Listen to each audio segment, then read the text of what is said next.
नमस्कार दोस्तों, मैं शेख इमरान अहमद आपको लर्न हिंदी एक्सप्रेस चैनल में स्वागत करता हूं।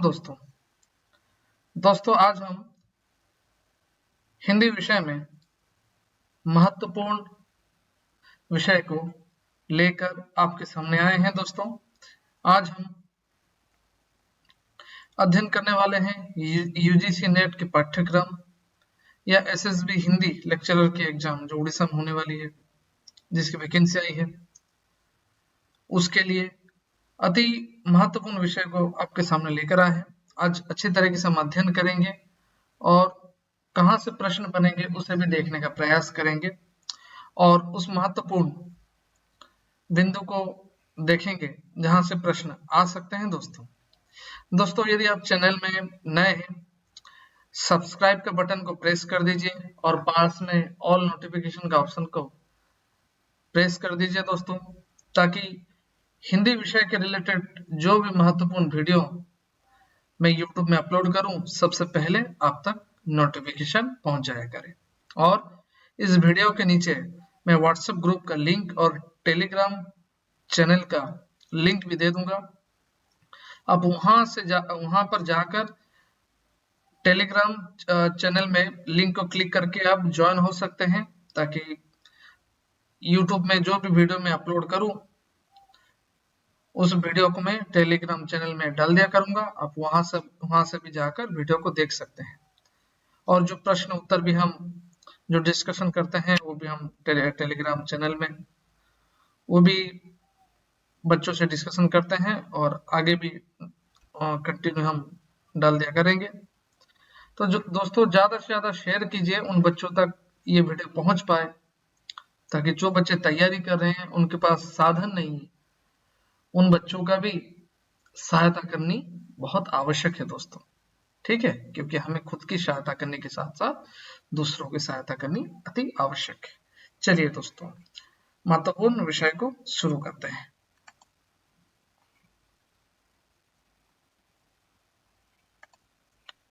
दोस्तों देखिए, राजभाषा और राष्ट्रभाषा में जो अंतर, इससे पहले पार्ट 1 अपलोड कर दिया गया है यूट्यूब में। आप हमारे चैनल में जाकर देख सकते हैं, प्लेलिस्ट बना हुआ है, आप वहां से भी आप देख सकते हैं।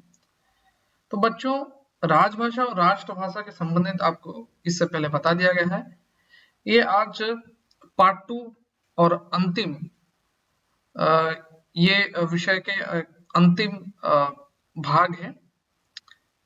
इसको राजभाषा को विस्तार पूर्वक इसे हम अध्ययन करेंगे और इसे समझने का प्रयास करेंगे दोस्तों। ठीक है, देखिए दोस्तों आज हम पढ़ने वाले हैं राजभाषा हिंदी की संवैधानिक स्थिति, इसको हम अध्ययन करेंगे। ठीक है, चलिए क्या यहाँ पर बताया जा रहा है ना, संविधान सभा के सम्मुख एक महत्वपूर्ण प्रश्न यह था कि भारत की राजभाषा किस भाषा को बनाया जाए। मैंने इससे पहले की कक्षा में डिस्कशन किया था, जो संपूर्ण भारत में जो हिंदी है संपूर्ण रूप में कामकाज की भाषा में लागू हुई नहीं हुई थी। इसीलिए जब तक संपूर्ण भारत में हिंदी में कामकाज की भाषा राजभाषा के रूप में लागू नहीं हुई है, तो अंग्रेजी को तब तक अंग्रेजी भाषा में कामकाज हो सकती है। यही बातें बताई गई थी पिछले कक्षा में, मैंने बताया था। तो ये बात यहाँ पर भी बताया जा रहा है। संविधान सभा के सम्मुख एक महत्वपूर्ण प्रश्न यह था कि भारत की राजभाषा किस भाषा को बनाया जाए। पर्याप्त विचार विमर्श के उपरांत 14 सितंबर सन 1949 को संविधान सभा ने एक मत से यह निर्णय लिया कि हिंदी भारत की राजभाषा होगी। अनुच्छेद और सन, मैंने इसे पिछले क्लास में भी आपको बता दिया है।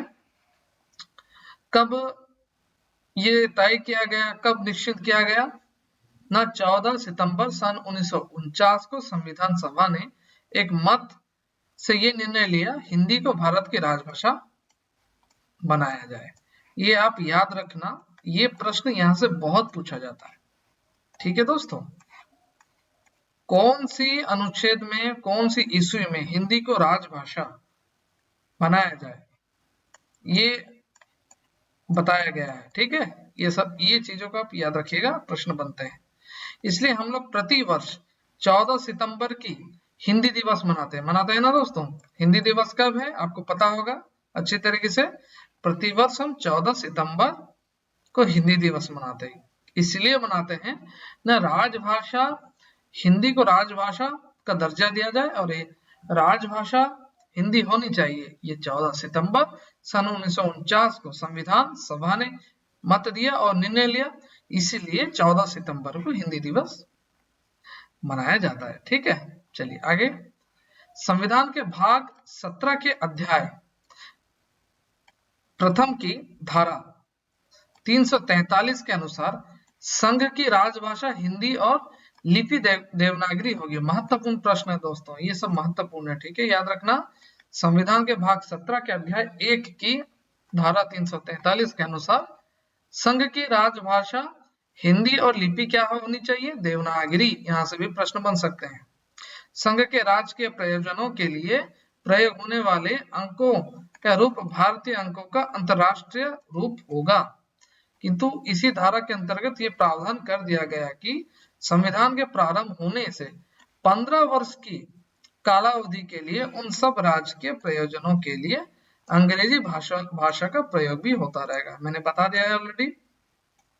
हिंदी संपूर्ण रूप में राजभाषा के रूप में मतलब सरकारी कामकाज में व्यवहृत हुई नहीं थी, इसीलिए 15 वर्ष तक राज्य के प्रयोजन में मतलब कौन सी भाषा का प्रयोग हो सकता है, अंग्रेजी भाषा का प्रयोग हो सकता है। जब सरकारी कामकाज में राजभाषा हिंदी जब पूरी रूप में संपूर्ण रूप में प्रयोग नहीं हुई है, तब तक अंग्रेजी भाषा में सरकारी कामकाज होनी चाहिए, ये बात बताई गई है। ठीक है, तो देखिए आगे चलते हैं दोस्तों। भारतीय संविधान 26 जनवरी सन 1950 को लागू हुआ। कौन सी संविधान, हमारे भारत की संविधान 26 जनवरी 1950 को लागू हुआ। क्या अतः 15 वर्षों की अवधि 26 जनवरी सन 1965 को समाप्त हो गई, किंतु राजनीतिक दबावों के चलते सरकार ने इस अवधि को आगे बढ़ा दिया। ठीक है ना, तो यहाँ पर हमारे भारत की संविधान कि 26 जनवरी सन 1950 को लागू हुआ और अंततः 15 वर्षों की अवधि, मतलब कौन सी 15 वर्ष की अवधि, वही अंग्रेजी को 15 वर्ष की अवधि तक बढ़ा दी गई थी। आगे चलकर 26 जनवरी सन 1965 को समाप्त हो गई। उसके बाद राजनीतिक दबावों के चलते सरकार ने इस अवधि को आगे बढ़ा ही दिया, मतलब अंग्रेजी में सरकारी कामकाज जो होती है वो अंग्रेजी में करने के लिए आगे बढ़ा दिया गया। ठीक है, किसके चलते ना, राजनीतिक दबावों के चलते, नहीं तो 15 वर्ष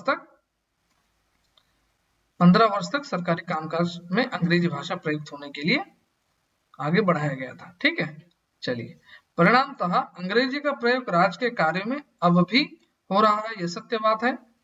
भारत की राजभाषा होने पर भी हिंदी को अंग्रेजी से मुकाबला करना पड़ रहा है, ये दुखद बात है दोस्तों। भारत की राजभाषा होने पर भी हिंदी को अंग्रेजी से मुकाबला करना पड़ रहा है। ठीक है, चलिए आगे बढ़ते हैं हम लोग। संविधान में राजभाषा संबंधी अनुच्छेद भाग 17 के अध्याय 1 में धारा 343 से 351 तक है। धारा 343 में संघ की राजभाषा हिंदी और लिपि देवनागरी को घोषित किया गया है, ये चीजों को याद रखिएगा आप लोग। चलिए आगे चलते हैं। अनुच्छेद 344 में राष्ट्रपति द्वारा राजभाषा आयोग एवं समिति के गठन से संबंधित है। अनुच्छेद 345, 46, 47 में प्रादेशिक भाषाओं संबंधी भी प्रावधान बताए गए हैं। ये सब अनुच्छेद में कौन सी महत्वपूर्ण बातों को वर्णन किया गया है, इसे आप याद रखिएगा। ठीक है, प्रश्न यहीं से बनते हैं दोस्तों, चाहे यूजीसी नेट के एग्जाम में पूछे या SSB Hindi SSB Hindi lecturer की एग्जाम जो होने वाली है, ठीक है, उसमें या कोई असिस्टेंट प्रोफेसर ये सब के एग्जाम में पूछी जाती हैं दोस्तों, ठीक है। 348 में, अनुच्छेद 348 में उच्चतम न्यायालय, उच्च न्यायालय, संसद और विधानमंडलों में प्रस्तुत विधेयकों की भाषा के संबंध में भी विस्तार से प्रकाश डाला गया है। क्या ना, यहाँ पर देखो भाषा के संबंधित में विस्तृत यहाँ पर बताया गया है। अनुच्छेद 348 में उच्चतम न्यायालय, उच्च न्यायालयों, संसद और विधानमंडलों में प्रस्तुत विधेयकों की भाषा के संबंध में विस्तार से प्रकाश डाला गया है, ठीक है। ये चीजों को याद रखना, भाषा के संबंधित विस्तृत रूप में प्रावधान डाला गया है। कहां पर? अनुच्छेद 348 में वर्णित है, उच्चतम न्यायालय हो या उच्च न्यायालयों या संसद और विधानमंडलों में, ठीक है। ये चीजों को याद रखिएगा। आगे अनुच्छेद 349 में भाषा से संबंधित विधियों अधिनियम करने की प्रक्रिया का वर्णन है, ठीक है। और अनुच्छेद 350 में जनसाधारण की शिकायतें दूर करने के लिए आवेदन में प्रयुक्त की जाने वाली भाषा तथा प्राथमिक स्तर पर मातृभाषा में शिक्षा सुविधाएं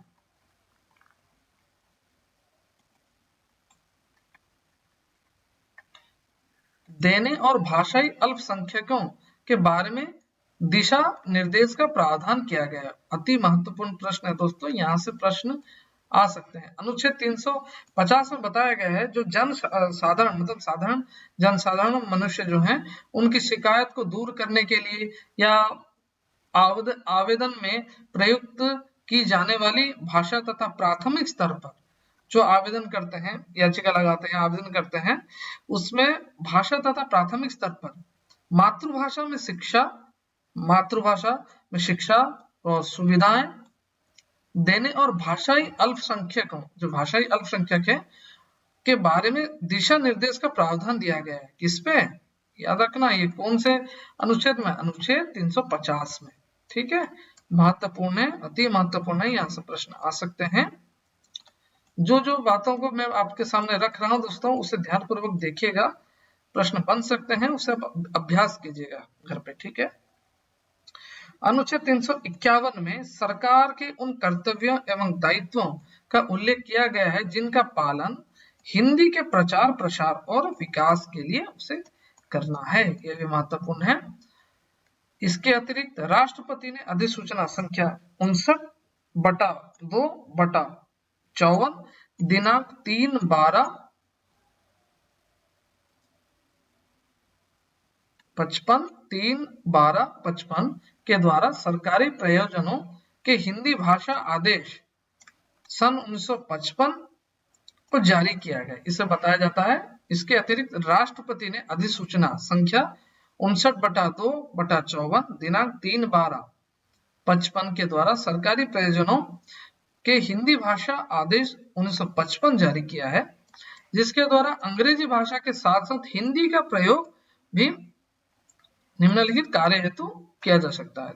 देखिए ये याद रखना, राष्ट्रपति ने अधिसूचना संख्या, ये संख्या याद रखना दोस्तों, 59/2/54 दिनांक 3/12/55 के द्वारा सरकारी प्रयोजन में बताया जा रहा है, जो हिंदी भाषा आदेश 1955 में जारी किया गया, जिसके द्वारा अंग्रेजी भाषा के साथ साथ हिंदी का भी प्रयोग किया जाए। और निम्नलिखित यहाँ पे नीचे महत्वपूर्ण बातों को बताया गया है, उसे देखेंगे, ठीक है ना। जनता के साथ पत्र व्यवहार के लिए प्रशासनिक रिपोर्ट, सरकारी संकल्प, संसद में प्रस्तुत की जाने वाली रिपोर्ट के लिए, हिंदी भाषी राज्यों के साथ पत्र व्यवहार के लिए, अन्य देश की सरकारों और अंतर्राष्ट्रीय संगठनों के साथ पत्र व्यवहार के लिए, संधियों एवं ऋणों के लिए, ठीक है। ये सभी बातें अंग्रेजी भाषा के साथ साथ हिंदी में भी हमें ये बातों को महत्वपूर्ण रूप में देखना चाहिए, क्योंकि अंग्रेजी भाषा में कामकाज होने के साथ साथ हिंदी भाषा में भी सरकारी कामकाज होने चाहिए। बस नीचे जो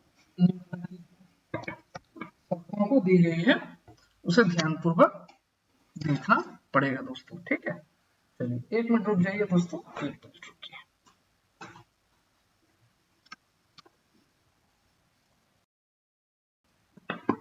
अच्छा, चलिए आगे बढ़ते हैं दोस्तों। तो हिंदी भाषा को संपूर्ण रूप में सरकारी कामकाज में प्रयुक्त होनी चाहिए। क्यों होनी चाहिए? क्योंकि इसका यहाँ पर विस्तृत वर्णन दी गई है दोस्तों, सूची दी गई है, ठीक है। चलिए इसे आप याद रखना दोस्तों, यहाँ से भी प्रश्न पूछ सकते हैं, ठीक है। और इसमें से कोई एक ऑप्शन दे दिया जाएगा और 3 ऑप्शन गलत दे दिया जाएगा, ठीक है। प्रश्न आपके आ सकते हैं जो अंग्रेजी भाषा के साथ साथ हिंदी का प्रयोग है निम्नलिखित कार्य हेतु कौन से किस सूची में वर्णित की गई है, ठीक है। 3 ऑप्शन दे देगा, एक सही होगा, 4 ऑप्शन देगा, एक सही होगा, 3 गलत होंगे, ठीक है दोस्तों। चीजों को याद रखिएगा। आगे स्पष्ट है कि संविधान में हिंदी को वो स्थान दिया गया है जो किसी राजभाषा को मिलना चाहिए, किंतु साथ ही अंग्रेजी का विकल्प भी है। परिणामतः अंग्रेजी भक्त अधिकारी हिंदी के स्थान पर अंग्रेजी का प्रयोग निरंतर कर रहे हैं। दुखद बात है दोस्तों, अति मतलब ये अति दुखद बात है। आज मतलब ऐसा माहौल है, मैं मना नहीं कर रहा अंग्रेजी भाषा का उपयोग ना किया जाए, अंग्रेजी भाषा में ना बोला जाए, मैं मना नहीं कर रहा। अंग्रेजी भाषा भी अति आवश्यक है, लेकिन दोस्तों हम भारत में रहते हैं, हमें हिंदी में वार्तालाप करनी चाहिए। सरकारी कार्य कामकाज की भाषा संपूर्ण रूप में हिंदी में होनी चाहिए, लेकिन कुछ लोग ही इसका मतलब सही तरीके से उपयोग नहीं कर रहे हैं। हिंदी बोलने में उन्हें शर्म महसूस होती है। और हिंदी भाषा जो है हमारी हिंदी राष्ट्रभाषा है और सरकार कामकाज की भाषा के रूप में भी हिंदी संपूर्ण रूप में प्रयुक्त नहीं हुई है। ये चीजों से हमें बचना चाहिए। सरकारी कामकाज में हिंदी में संपूर्ण भारतवर्ष में हिंदी में सरकारी कामकाज में हिंदी भाषा का प्रयोग होना चाहिए। ये नहीं हम कर रहे हैं, ये चीजों को ध्यानपूर्वक देखना चाहिए दोस्तों। लेकिन कुछ क्या है यहाँ पर बताया गया है, हिंदी के स्थान पर अंग्रेजी का भी प्रयोग निरंतर कर रहे हैं लोग, ठीक है। चलिए आगे राजभाषा का आयोग है। संविधान के अनुच्छेद 344 के अनुपालन में राष्ट्रपति द्वारा 7 जून 1955 को राजभाषा आयोग का गठन किनके द्वारा हुआ? बाल गंगाधर खेर, बीजी खेर की अध्यक्षता में किया गया। ये चीजों को याद रखिएगा। विभिन्न राज्यों से इसके 20 सदस्य मनोनीत किए गए। आयोग ने अपनी 19 सिफारिशों प्रस्तुत की। ये चीजों को याद रखना दोस्तों, ठीक है। राजभाषा आयोग की गठन कब की गई है, कौन से अनुच्छेद में, कौन सी ईस्वी में हुई है, किन की अध्यक्षता में हुई है, ठीक है। बाल गंगाधर खेर, ये सब चीजों को याद रखना आप लोग। राजभाषा अधिनियम 1976, इसको देखेंगे दोस्तों। चलिए देखिए, इस अधिनियम के अंतर्गत हिंदी का अधिकाधिक प्रयोग करने के लिए कुछ प्रभावी कदम उठाए गए हैं। इस अधिनियम के प्रमुख प्रावधान भी दी गई है दोस्तों। भारत संघ के राज्य 3 वर्गों में विभक्त किए गए हैं। भारत संघ के राज्य 3 वर्गों में विभक्त किए गए हैं। उत्तर प्रदेश, मध्य प्रदेश, बिहार, राजस्थान, हरियाणा, हिमाचल प्रदेश और संघ क्षेत्र दिल्ली, ये सभी हिंदी भाषी प्रदेश है, ठीक है दोस्तों। इस श्रेणी में पंजाब, गुजरात, महाराष्ट्र, चंडीगढ़, अंडमान निकोबार को भी रखा गया है। शेष सभी प्रदेश एवं संघ शासित क्षेत्र ग श्रेणी में रखे गए हैं, ठीक है। सब चीजों को याद रखिएगा आप लोग दोस्तों। इस वर्गीकरण के उपरांत ये निर्देश क्या दिया गया है ना, केंद्रीय कार्यालयों से क श्रेणी के राज्यों को भेजे जाने वाले सभी पत्र हिंदी में देवनागरी लिपि में भेजे जाएंगे। यदि कोई पत्र अंग्रेजी में भेजा जा रहा है तो हिंदी में अनुवाद भी अवश्य भेजा जाएगा। ये सब महत्वपूर्ण बातों को आप ध्यानपूर्वक देखिएगा दोस्तों, ठीक है। ख श्रेणी में राज्यों से पत्र व्यवहार हिंदी एवं अंग्रेजी दोनों भाषाओं में किया जा सकता है। ग श्रेणी में राज्यों से पत्र व्यवहार अंग्रेजी में किया जाएगा। केंद्रीय कार्यालय में हिंदी में आगत पत्रों का उत्तर अनिवार्यतः हिंदी में दिया जाएगा और केंद्र सरकार के कार्यालय में सभी प्रपत्र रजिस्टर हिंदी अंग्रेजी दोनों में होंगे और केंद्र सरकार के कर्मचारी हिंदी या अंग्रेजी में टिप्पणी लिख सकेंगे। तो ये महत्वपूर्ण बातें हैं दोस्तों, ये महत्वपूर्ण निम्नलिखित सूची दी गई है। इसके वर्गीकरण पे हिंदी को राजभाषा के रूप में संपूर्ण रूप में दर्जा मिलनी चाहिए, ये सभी बातों को बताया गया है। मुझे उम्मीद है आपको अच्छी तरीके से समझ में आई होगी। दोस्तों देखिए, राजभाषा हिंदी अधिनियम 1976, राजभाषा आयोग, ठीक है, यहाँ से प्रश्न बन सकते हैं कौन से अनुच्छेद में कौन सी बातों को वर्णित की गई है। ये सब चीजों का आप अच्छी तरीके से घर पे अभ्यास पूर्वक अध्ययन कीजिएगा, अभ्यास करते रहिएगा दोस्तों, ठीक है। और हिंदी भाषा को राजभाषा के रूप में कौन से अनुच्छेद में और कौन सी ईस्वी में दर्जा मिला है, इसे आप याद रखना, ठीक है। तो दोस्तों मुझे उम्मीद है आपको आज की महत्वपूर्ण कक्षा राजभाषा हिंदी पार्ट 2 को आपको अच्छी तरीके से समझ में आई होगी। राजभाषा हिंदी और राष्ट्रभाषा हिंदी संपूर्ण रूप में विषय समाप्त हो गई है दोस्तों, इसे आप अच्छी तरीके से अध्ययन कीजिए।